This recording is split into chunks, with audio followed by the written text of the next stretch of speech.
Assalamualaikum warahmatullahi wabarakatuh. Perkenalkan, saya Zudi Syafal Munah dari kelas Ekonomi Syariah. Pada kali ini saya akan mempresentasikan tugas dari mata kuliah perlindungan konsumen, yaitu analisis kasus tentang isu perlindungan konsumen, yaitu pada transportasi umum. Kali ini saya akan mengambil sebuah kasus, yaitu supir bis yang melakukan ugal-ugalan atau melakukan tindakan yang membahayakan para konsumennya. Sebelum kita membahas kasus yang akan kita analisis, terlebih dahulu kita bahas apa sih transportasi umum itu. Transportasi umum adalah layanan angkutan penumpang oleh sistem perjalanan kelompok yang tersedia untuk digunakan oleh masyarakat umum. Biasanya dikelola sesuai jadwal, dioperasikan pada rute yang ditetapkan, dan akan dikenakan biaya untuk setiap perjalanan. Jadi transportasi umum itu sebuah layanan publik yang digunakan oleh masyarakat untuk mengantarkan seseorang sesuai tujuan yang diinginkan. Itulah transportasi umum.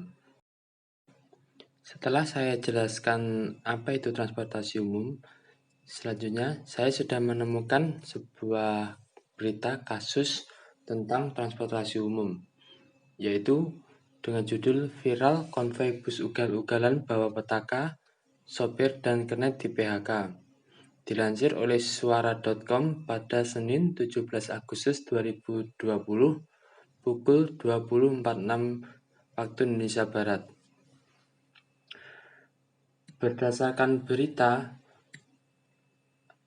insiden konvoi bus ugal-ugalan yang viral di media sosial beberapa waktu lalu kini kembali berlanjut. Kabar terbaru, seorang sopir dan kernet bus harus di PHK lantaran aksi oleng yang dilakukannya di jalan. Aksi ini sempat geger di media sosial, bahkan beberapa warganet mengecam aksi yang dilakukan rombongan bus. Dalam video yang diunggah oleh akun Facebook Ketololan Anak Bis Zaman Now, tampak 3 buah bis yang berbaris di jalan. Namun hal yang tidak patut terjadi, 3 bus tersebut tampak menggoyang-goyangkan bus ke kiri dan ke kanan di jalanan umum. Seorang penumpang yang berada di bus sekarang pun merekam atraksi bus tersebut. Bahkan terekam peserta penumpang yang ada di dalam bus tampak bersorak-sorai ketika 3 bus di depannya melakukan atraksi yang membahayakan tersebut. Atas kejadian ini, pihak perusahaan bus langsung sigap dan memecat seorang sopir bus dan seorang kernet bus. Hal ini dilakukan sebagai efek jera agar sopir dan kernet lain tidak melakukan hal yang membahayakan pengendara lainnya. Di sini terjadi bahwa supir bus melakukan aksi ugal-ugalan yang hal tersebut bisa membahayakan para penumpang atau orang yang pengguna jalan lain di sekitar itu pada waktu itu.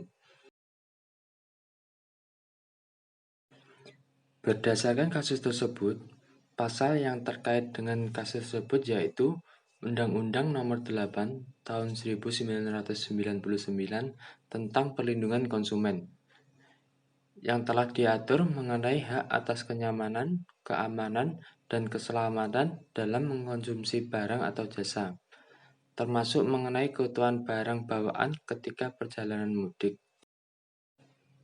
Secara tidak langsung, dalam UU PK Pasal 19 dijelaskan pelaku usaha bertanggung jawab memberikan ganti rugi atas kerusakan pada barang bawaan yang disimpan dalam bagasi jasa angkutan umum. Selain itu, dalam UU PK Pasal 23 dijelaskan pelaku usaha yang menolak atau tidak memberi tanggapan ganti rugi atas tuntutan konsumen dapat digugat melalui Badan Penyelesaian Sengketa. Pelanggaran terhadap UU PK dapat dikenakan pidana selama 5 tahun penjara atau denda paling banyak sebesar 2 miliar. Lebih lanjut dapat dikenakan hukum pidana tambahan berupa pencabutan izin usaha. Analisis saya terkait kasus kasus bis ugal-ugalan tersebut kerap terjadi di sekitar kita. Kita sering mengetahui waktu kita sedang melakukan perjalanan jauh, banyak sekali bis yang sangat mengganggu perjalanan dan melakukan tindakan ugal-ugalan tersebut. Hal itu tentu membahayakan penumpang beliau dan juga para pengguna jalan lain yang sedang melewati jalan di sekitarnya. Hal tersebut sangat meresahkan masyarakat dan harus ditindaklanjuti karena hal tersebut juga membahayakan masyarakat yang mengalami di sekitarnya dan para penumpang yang sedang menaiki bus tersebut. Menurut saya hal itu harus benar-benar ditindaklanjuti. Dan berdasarkan Undang-Undang Nomor 8 Tahun 1995 tentang perlindungan konsumen yang mengatur hak atas kenyamanan, keamanan, dan keselamatan. Tindakan tersebut sangat melanggar pasal tersebut. Jadi, menurut saya, para sopir yang melakukan ugal-ugalan harus ditindaklanjuti agar tidak merasakan warga lainnya.